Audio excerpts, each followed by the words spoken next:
Joe Harper's hands were stained with oil, his shirt clung to his back with sweat, and his lunch break had long passed unnoticed. It was another regular day at the regional airfield just outside of Houston, Texas. Joe didn't mind the long hours. He was used to it. Being a single father raising his 12-year-old son, Cody, left little room for rest or luxury. But what he lacked in money, he made up for in integrity and work ethic. That morning, a sleek private jet landed unexpectedly, its silver fuselage gleaming like it had never seen a cloud. Word traveled fast in the hangar. Michael Langford, a billionaire tech mogul, was flying through for an urgent investor meeting in LA. The jet had stopped for routine refueling and inspection. The mechanics gathered around to admire the aircraft, but most kept a respectful distance.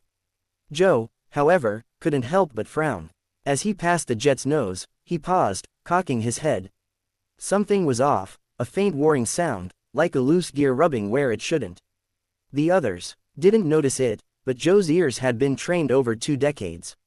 He grabbed a flashlight and crouched under the aircraft's belly. "Joe," his supervisor called out, "leave it. It's a luxury jet, fully automated diagnostics. We just top off the fuel." But Joe was already digging in. It wasn't about money or whose name was on the tail of the jet. If something sounded wrong, it was wrong. What he found chilled him. A vibration sensor tied to the jet's auxiliary power unit was loose, one that directly controlled the aircraft's backup power and auto-navigation systems. If left unfixed, and the main system glitched mid-air, the jet would become a 000 mph bullet with no control. He reported it to the shift manager, but the guy brushed it off, muttering something about not getting sued for delaying a billionaire's flight. Joe, though, couldn't walk away. He logged it officially and insisted they delay takeoff until it was addressed. The manager relented under pressure, but warned Joe, "You're going to pay for slowing down VIP travel." By then, Langford himself had exited his SUV, confused by the delay. Joe, wiping his hands on a rag, approached him respectfully and explained the situation. Most folks in Joe's shoes would have been intimidated. Not Joe. Truth was truth. Langford narrowed his eyes. "I have the most advanced systems money can buy. You sure your ears know better than my tech?" Joe didn't flinch. "Sir, your systems are great until they fail. And when they do, you better hope someone like me is around." Langford stared at him for a long moment, then nodded slowly. "Okay, fix it. I trust your judgment." It took only 45 minutes. The sensor was reseated and secured properly. The inspection was logged. Langford thanked him and boarded his jet without another word. The engines fired. The jet taxied down the runway. And just like that, it was gone. By the end of the shift, everyone had moved on. Joe received no bonus, no handshake, not even a thank you from his manager. Just another long day. When he got home, Cody met him on the porch with a plate of microwaved mac and cheese. "Did you get fired today?" he joked. Joe laughed. "Not yet, just saved a billionaire's butt. No big deal." They shared the meal under the stars. Cody already asking questions about engines and sensors. Joe's world was small, but it was honest. He had no idea that within 24 hours everything would change. The next morning, his story would be all over the news. A billionaire jet owner had halted his meeting in Los Angeles, flown back to Texas, and told the world he had a life debt to repay. And Joe Harper, the poor mechanic no one ever noticed, was about to become a household name.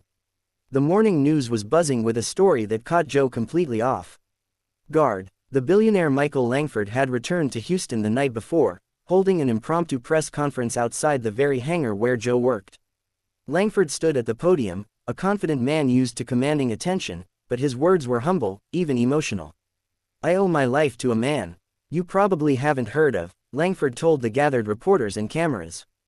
"Joe Harper, a mechanic at our refueling base, found a critical fault in my jet's backup systems that no one else noticed. Because of his attention to detail and courage to speak up, a catastrophe was averted."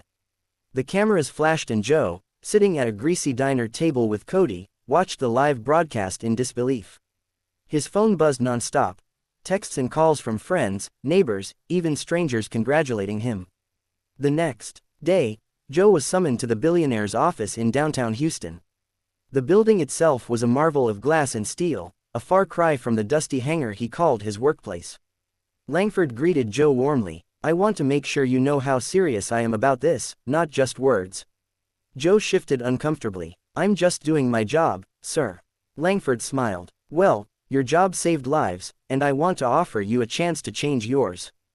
Joe listened as Langford laid out his proposal, a scholarship fund for Joe's son, Cody, to attend one of the best STEM schools in the country.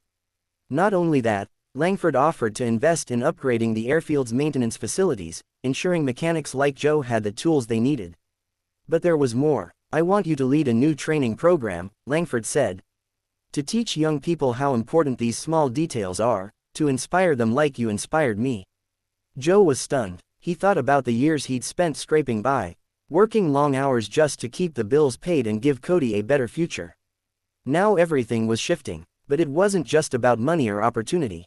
It was the recognition. For the first time, someone had seen Joe's value beyond the grease, stained hands and worn-out boots.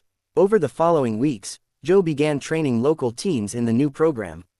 Cody, who had always admired his dad's work, but never fully understood it, joined in enthusiastically. They fixed engines, studied mechanics, and learned to never overlook the little things that could mean the difference between life and death.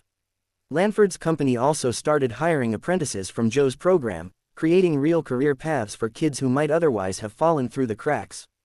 One afternoon, as Joe and Cody worked on a vintage airplane engine in the upgraded hangar, Langford stopped by. He watched the father and son with a satisfied smile. Joe, you've done more than fix a sensor, he said. You've built a community. You've shown me that greatness isn't about money or power. It's about heart and honesty. Joe nodded, thinking about how far they'd come. He'd started out just wanting to provide for his son. Now they were part of something bigger, something that could change lives for generations. That night, back at their modest home, Joe tucked Cody into bed. You know, buddy, Joe said softly, sometimes the smallest things can save the day. Cody smiled sleepily. Like your big hands. Joe laughed exactly like that. As the city lights twinkled outside their window, Joe felt hope he hadn't known in years. The future wasn't just a dream anymore. It was waiting to be built. And it all started with one mechanic's courage to trust his instincts.